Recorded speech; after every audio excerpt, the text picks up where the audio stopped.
Assalamualaikum warahmatullahi wabarakatuh. Kami dari kelompok 5, kami akan menjelaskan PPT kami mengenai AI teman belajar atau ancaman bagi mahasiswa. Saat ini kita tahu bahwa pengembangan artificial intelligence atau AI itu sangat pesat dan telah menjadi bagian dari kehidupan kita sehari-hari, terutama bagi mahasiswa itu sendiri.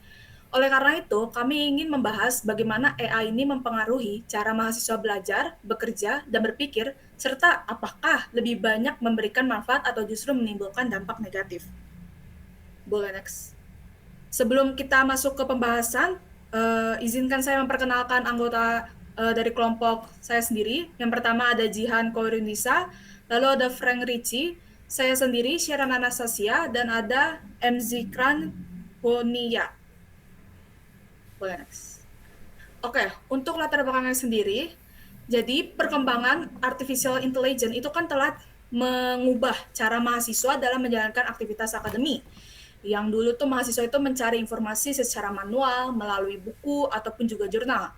Namun saat ini dengan adanya AI itu tuh dapat membantu menemukan informasi dalam waktu yang jauh lebih cepat. Selain mencari informasi, AI juga dapat digunakan untuk membuat rangkuman materi, membantu menyusun presentasi, menerjemahkan bahasa asing, sehingga membantu menyelesaikan permasalahan teknis seperti pemrograman. Hal ini tentu memberikan banyak kemudahan dan meningkatkan efisiensi dalam belajar.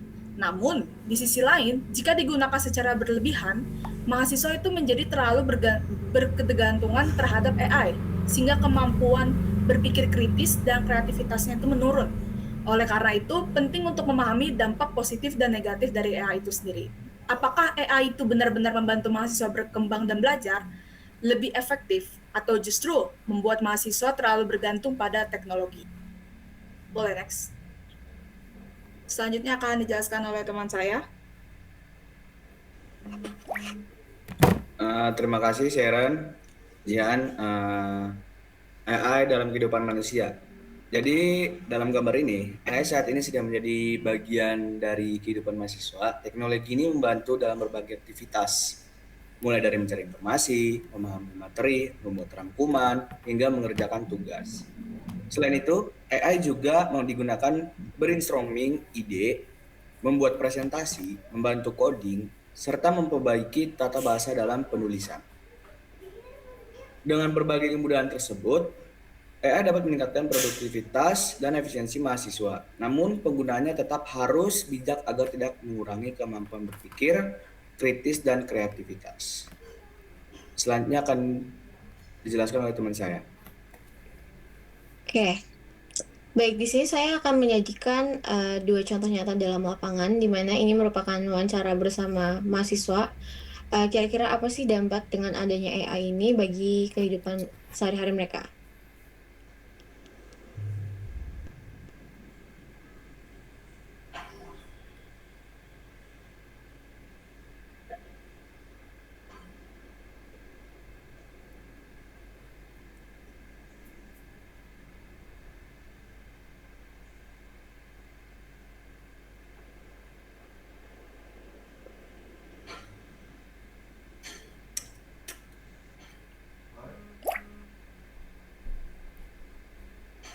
Lagi bikin video, Cok.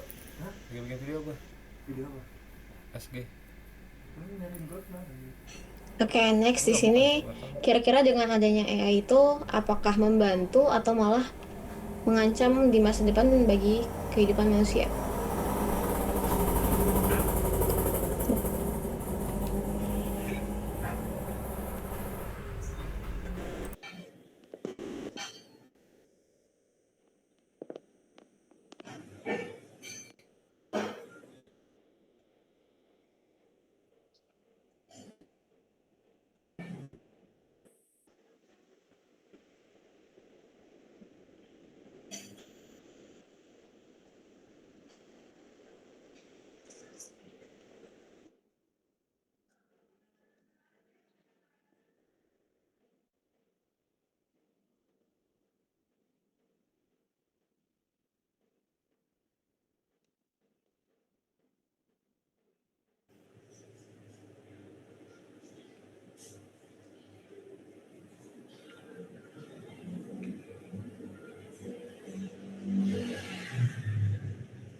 Oke, baik. Setelah kita melihat dua video dari narasumber tersebut, ada beberapa pendapat ya.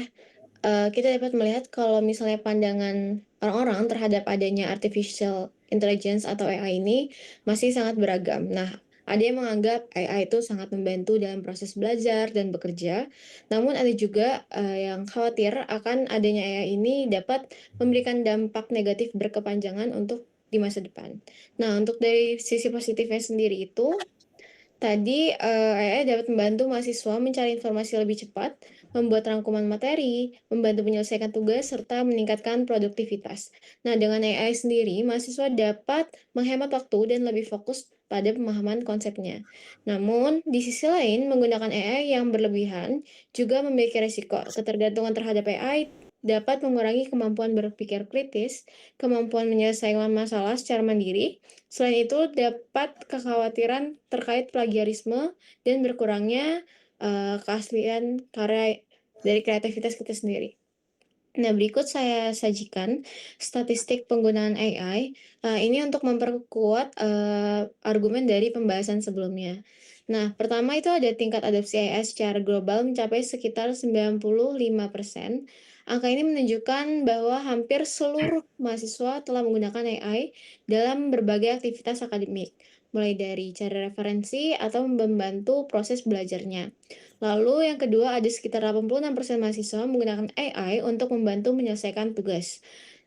Dan yang terakhir, dengan tingginya penggunaan AI tersebut, ada 70% orang yang merasa terancam dalam berpikir kritis. Itu kekhawatirannya muncul karena mahasiswa itu bisa menjadi sangat bergantung dan kurang melatih kemampuan analisis secara mandiri karena terlalu sering menggunakan AI. Selanjutnya akan dijelaskan oleh teman saya. Oke, jadi kesimpulannya adalah AI ini adalah alat bantu yang efektif untuk membantu mahasiswa dalam meningkatkan produktivitas dan juga mempercepat proses pembelajarannya.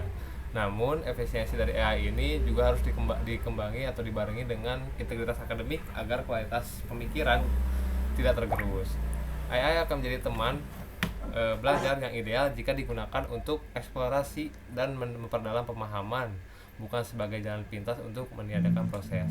Pada akhirnya, AI atau kecerdasan buatan ini hanyalah sebagai pendukung. Kemampuan untuk berpikir kritis dan orisinalitas diri tanpa menjadi standar utama mahasiswa yang tidak bisa digantikan oleh teknologi apapun. Wah, mungkin sekian persembahan dari kami. Dan sebagai kutipan terakhir, kayak jadikanlah AI ini sebagai teman belajar, bukan sebagai pengganti otakmu. Cakep. Sekian, terima kasih. Terima kasih, Bu.